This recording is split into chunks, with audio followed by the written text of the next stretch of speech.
Assalamualaikum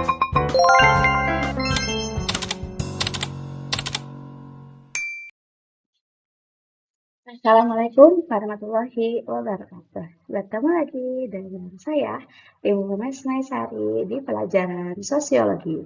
Kali ini Ibu akan membahas bab 3 dari materi interaksi sosial, yaitu pada kelas 10.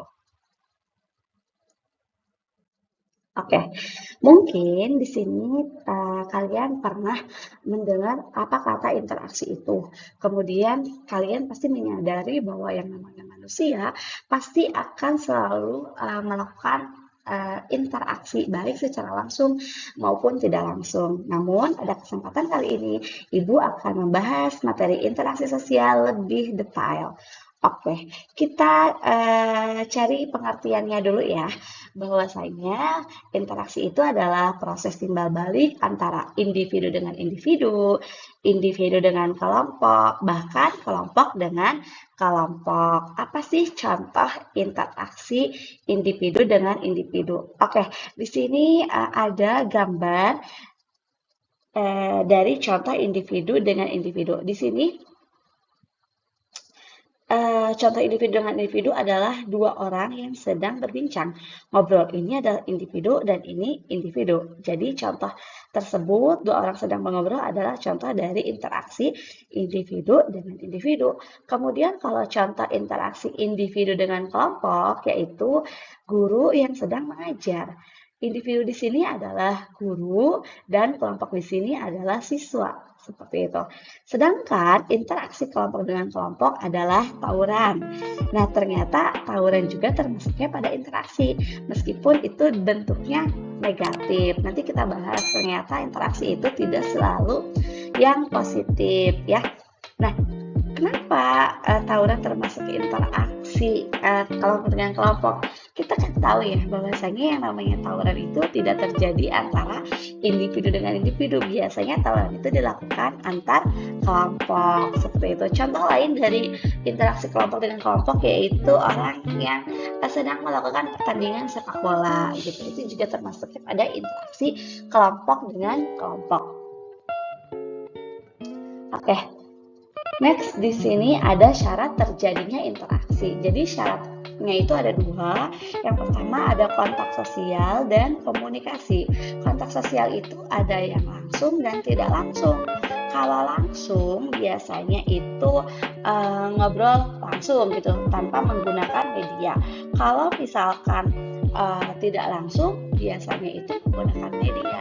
Baik itu menggunakan handphone, kemudian apalagi ya video call dan lain sebagainya seperti itu ya. Pokoknya kalau langsung itu menggunakan media. Nah, sedangkan kalau komunikasi itu adalah penyampaian dan penerimaan pesan.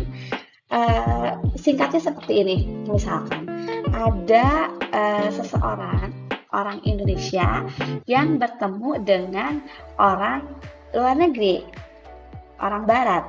Nah, kemudian orang Barat tersebut ngobrol dengan nanya ke orang Indonesia menggunakan bahasa Inggris.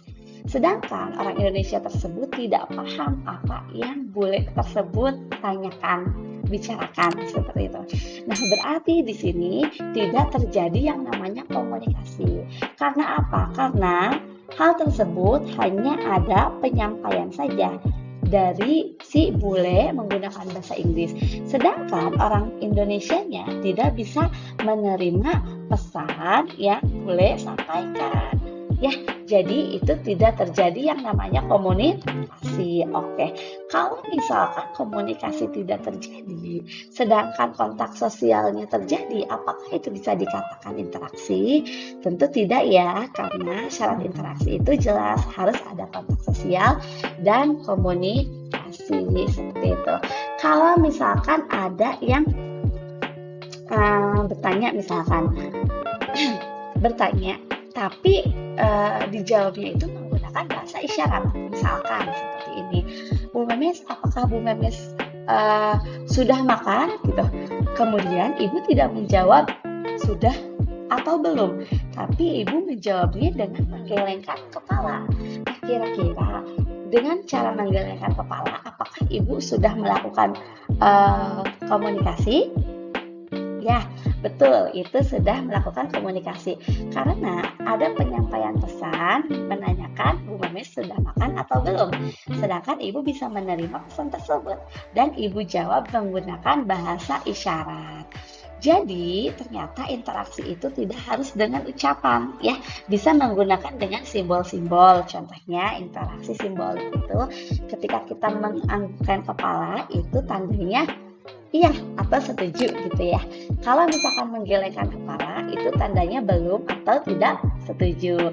Atau misalkan kita mengacungkan jempol tangan kita, otomatis itu menunjukkan bahwa kita memberikan apresiasi bagus seperti itu ya. Oke, next. Ada faktor terjadinya interaksi. Ternyata faktor terjadinya interaksi itu ada 5. Yang pertama ada imitasi, identifikasi, sugesti, simpati, dan empati. Ibu tekankan bahwasanya hati-hati. Kenapa? Karena ternyata imitasi dan identifikasi itu memiliki arti yang sama. Imitasi dan identifikasi artinya sama, sedangkan simpati dan empati juga artinya sama. Apa bedanya? Oke, kita cek satu per satu. Yang pertama, imitasi. Ini malah turun. Ternyata imitasi itu adalah proses meniru orang lain. Kita ibaratkan pernah mendengar barang imitasi. Barang imitasi berarti barang palsu, iya kan? Imitasi itu berarti palsu. Kalau palsu disebut juga dengan KW, iya enggak? Dengan KW. Kalau misalkan barang KW atau imitasi atau palsu, otomatis ada yang asli kan? Nah, di sini berarti meniru orang lain itu berarti ada yang asli. Kalau meniru berarti ada yang asli. Nah, di sini dari gambar ini bisa dilihat bahwa ternyata yang mengimitasi itu adalah anak kecil. Si anak sedang mengimitasi atau meniru ayahnya. Dari cara dia berpakaian, dia membawa tab gitu ya. Gak mungkin kan ini ayah yang meniru anak kecil. Pasti ini adalah anaknya meniru atau mengimitasi ayahnya. Jadi imitasi itu artinya meniru. Kalau imitasi itu menirunya itu sekitaran cuma 50%. Kalau misalkan imitasi itu nggak semua ditiru. Sedangkan kalau misalkan identifikasi ini sama ya, ternyata ini identifikasi juga meniru. Bedanya kalau identifikasi itu hampir sekitar dia ingin menirunya itu adalah 100%. Kita ingatin seperti ini. Kalau identifikasi itu mungkin kalian pernah mendengar kata kembar. Kembarnya itu kembar identik. Jadi kembar identik itu kembar yang 100% sama, karena kembar itu ada yang sama banget, ada yang nggak sama gitu, ada yang nggak mirip gitu. Jadi kalian ingatnya bahwa identifikasi ini kembar identik, berarti kembar yang samanya tuh 100% gitu, berbeda dengan yang tadi ya. Kalau imitasi itu menirunya cuma cara berpakaian atau cuma cara berbicara. Kalau identifikasi itu hampir semuanya. Contoh di sini, seseorang dia sangat mengidolakan sosok Superman. Dia itu sampai ingin mengidentifikasi dirinya seperti Superman. Ternyata dia itu selain mengkoleksi boneka-boneka atau patung-patung Superman, dia juga senang menggunakan kostum Superman. Dan ternyata si pria ini sampai dia rela merubah wajahnya itu, dia operasi plastik agar supaya mukanya itu mirip dengan sosok Superman seperti itu. Berarti kan dia ingin menirukan secara keseluruhan 100% dengan sosok Superman, biar kayak kembar identik gitu ya.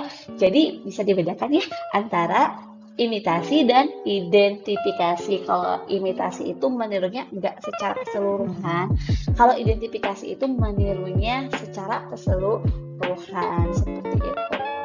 Next, kita lanjut ke sugesti. Sugesti ini adalah pemberian pandangan kepada orang lain dan orang yang diberikan pandangan itu mengikutinya. Oke, di sini ada contoh. Misalkan ya, ada anak yang melihat iklan es krim, kemudian dia pengen, kayaknya enak deh itu es krim, kemudian dia beli es krim tersebut. Oh, dia berarti sudah tersugestikan oleh iklan. Ya, jadi iklan itu memberikan pandangan bahwa ini es krim enak, dan orang yang menonton iklan tersebut dia tergiur kan, tertarik. Berarti itu adalah contoh dari sugesti. Oke.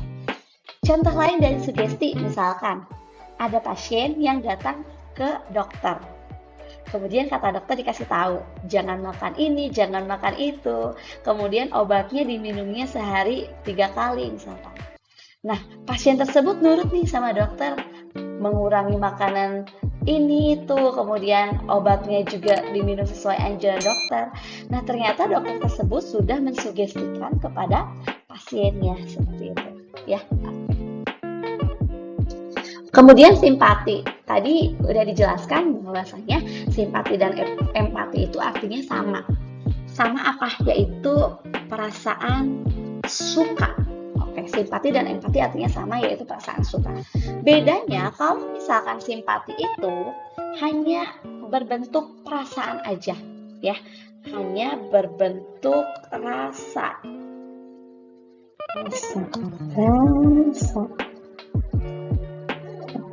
Kalau misalkan simpati itu hanya rasa, aduh kasihan ya lihat anak kecil atau lihat temennya ya jatuh gitu.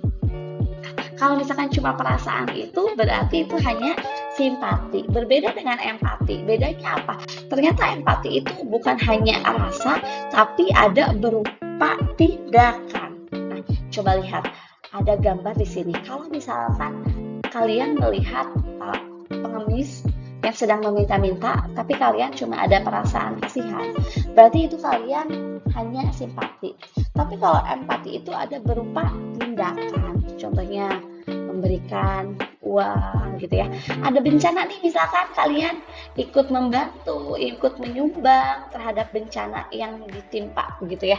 Jadi itu adalah contoh dari empati, seperti itu. Next, jenis-jenis interaksi. Jenis-jenis interaksi itu ada yang berupa positif, ada juga yang negatif. Tadi kan Ibu jelaskan ya, contoh dari interaksi kelompok dengan kelompok adalah apa? Tawuran. Nah, Ibu udah mengatakan bahwasanya interaksi itu tidak selalu positif, ternyata ada yang negatif juga. Oke. Kalau misalkan kalian bingung nanti, aduh yang mana ya yang positif, aduh yang mana yang negatif, kalian ingat bahwa di sini ada kata dis. Dis itu adalah negatif, berarti kalau disasosiatif negatif, kalau pengen positif berarti disnya dihilangkan kan, jadi asosiatif nantinya, iya enggak? Kalau misalkan disnya dihilangkan berarti nanti tinggal asosiatif positif, begitu. Nah, kita cek satu persatu interaksi yang positif. Apa aja sih interaksi yang positif?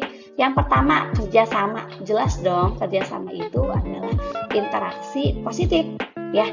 Kemudian yang kedua, akomodasi. Akomodasi itu adalah upaya penyelesaian masalah. Misalkan pengadilan untuk menyelesaikan masalah, ya. Itu kan positif kan? Kalau misalkan ada orang yang sedang ribut, sedang bertengkar, kemudian ada pihak yang ingin menyelesaikan konflik tersebut, otomatis itu adalah perilaku akomodasi, ya, positif dong kita.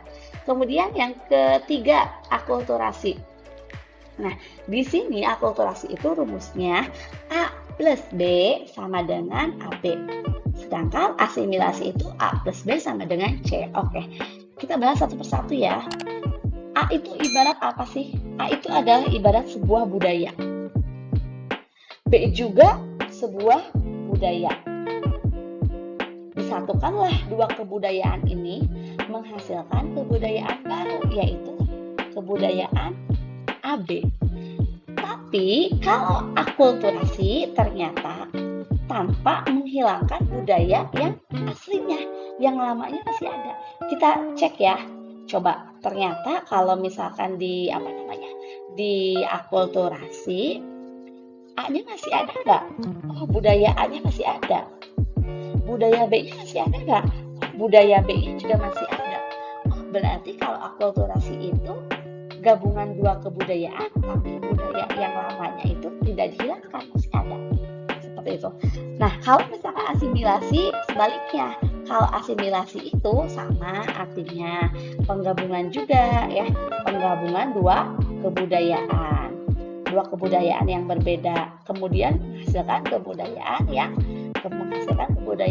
baru. Namun kalau asimilasi itu A-nya hilang, nggak ada. B-nya juga udah hilang. Berarti kalau asimilasi itu hilang, kebudayaan yang lamanya, kalau akulturasi masih ada, seperti itu ya. Kemudian jenis interaksi yang negatif. Yang pertama persaingan ya. Contoh persaingan misalkan orang yang berjualan di pasar. Kemudian yang bermain sepak bola gitu.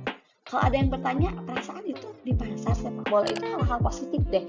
Ya betul, sebenarnya itu positif, tapi ternyata dari persaingan ini bisa menyebabkan yang namanya konflik. Makanya persaingan termasuknya pada interaksi yang negatif.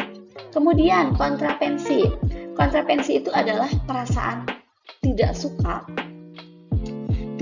pada orang lain, tapi perasaan tidak sukanya itu disembunyikan. Ternyata apa kontrapensi? Kontrapensi itu tidak suka. Aduh, gimana gambarnya tuh ya? Lope. Pokoknya tidak suka yang disembunyikan. Contohnya apa? Misalkan orang yang bermain santet itu contoh dari kontrapensi. Kenapa dia main santet? Karena dia itu ingin menyembunyikan perasaan tidak sukanya, makanya menyakitinya lewat santet gitu. Atau misalkan sekarang nih lagi rame-rame dengan pemilihan kepala daerah pilkada, misalkan dari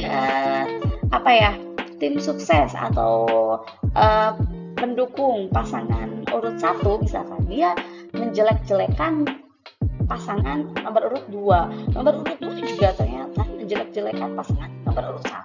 Nah, itu juga termasuknya pada contoh kontrapensi. Yang ketiga adalah konflik. Jelas ya bahwa konflik itu termasuknya pada interaksi negatif. Contoh konflik di sini adalah bisa tawuran dengan tawuran juga. Atau misalkan orang yang sedang berkelahi meskipun individu dengan individu, seperti itu ya. Jadi itulah jenis-jenis interaksi. Ada yang positif dan ada yang negatif juga. Yang negatif ingat ya, ada kata dis. Kalau disnya dihilangkan kan jadi asosiatif kan. Jadi itu tinggal yang positif. Oke, materi interaksi sosial selesai. Mudah-mudahan apa yang disampaikan bisa dipahami seperti itu. Terima kasih. Wassalamualaikum warahmatullahi wabarakatuh.